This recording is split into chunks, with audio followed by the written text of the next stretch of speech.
review of Primeval Series 5, Episode 3. So, the basic plot of Series 5, Episode 3 is that Matt goes through an anomaly to Victorian London where he reunites with Emily, who is posing as this masked murderer known as the Spring-Heeled Jack. They are chasing a velociraptor through Victorian London. Also, Emily's husband, Henry, is trying to capture her. Meanwhile, we have other things going on, such as the Abby and Connor subplot.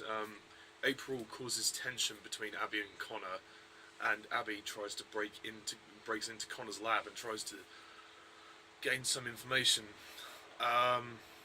And that's really it. So, Episode 3 of Series 5. I mean, much to the, no surprise, another disappointment. It's, we're halfway through the series now, and nothing's picked up. I just think the story is just incredibly dull. Incredibly dull. I mean, okay, there's tension between Abby and Connor, which is nice, but again, it doesn't feel as strong as all of the tension in Series 2, when they had Caroline, and essentially that's what they're trying to recreate in this series with April. April kind of fancies Connor, but not really. Well, no, she doesn't really fancy him. She's just trying to cause tension between them, and Caroline did much the same in Series 2. At least that felt a bit more real. This, you feel nothing from it. I mean, it just makes you look at April and go, what a bitch. Yeah, that's it. You just look at April, you go, what an absolute bitch. Still,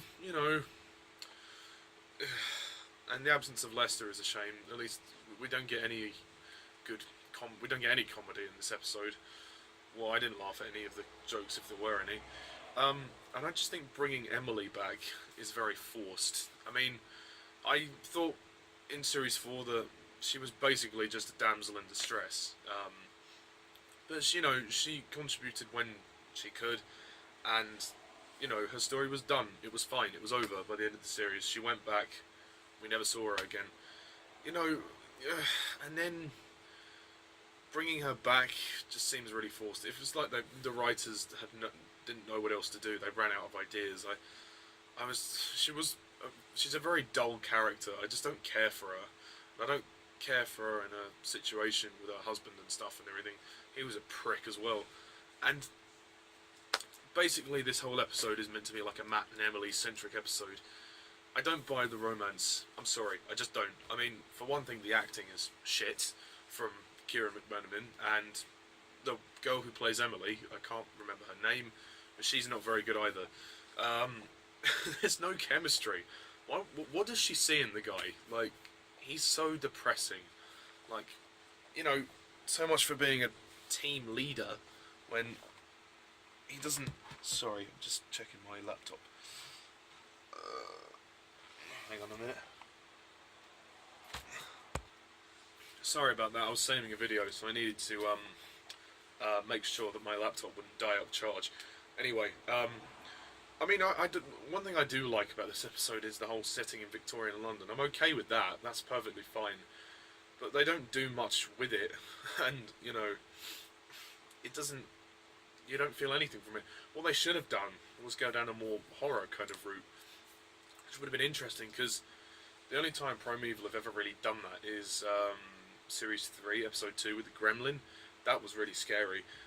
They could have done a similar thing with this. I mean, not to rip it off, but like Doctor Who, The Unquiet Dead, they could have done something a bit like that, with not with the Gelth, obviously, but just with some kind of ghostly kind of thing. Maybe a werewolf. That might have been a bit more believable, and made a bit more use of the Victorian setting in London. But then again, it would have been accused of ripping off Tooth and Claw from Doctor Who, so there is that. Sorry, messages again. Every time I record a video. Why? Yeah. was I going to say? Yeah, the setting, it works, but they could do more with it. Captain Becker doesn't do much, Jess doesn't do much. Again, this episode is dull, boring, nothing happens, and, you know, any tension that there is, you just don't care for. It's a very forgettable episode, and it's just crap. I mean, it moves along at a sluggish pace, and the whole spring-heeled Jack thing is just stupid. I don't get that. You know, why is she suddenly going around killing people, you know? I don't get it. Like, nothing's ever explained. The writing is really poor. I mean, there was a time when Primeval was an intriguing sci-fi show, and it had a deep personal story. It was intriguing, but there was a story, there was a heart. With this, it's like, yeah, another episode, yeah, another episode, another episode. It's like, stop. It's basically just recycling the same formula, you know. Oh, God. I don't have much to say about it, to be honest. It's poor, very poor. And I guess the CGI is quite good. Some of the action sequences are good. It doesn't have too much shaky cams, so I can forgive it for that. But yeah, there's no camaraderie between the team, and I think that's something that runs throughout Series 4 and 5, or definitely Series 5. I know because Series 5 they have Connor doing his own work, so there's a bit of tension there.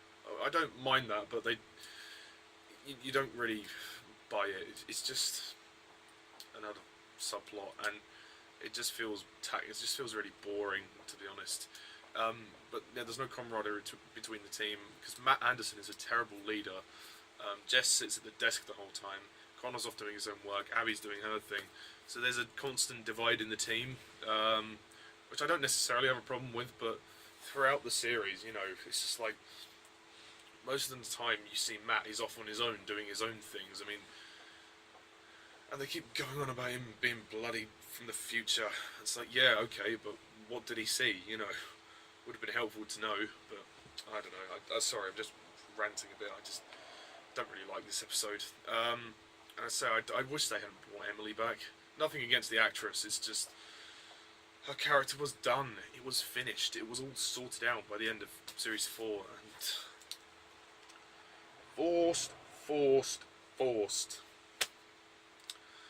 But anyway, that's it. That's all I've got to say about Series 5, Episode 3. I'm gonna give this one, give it a 3 out of 10.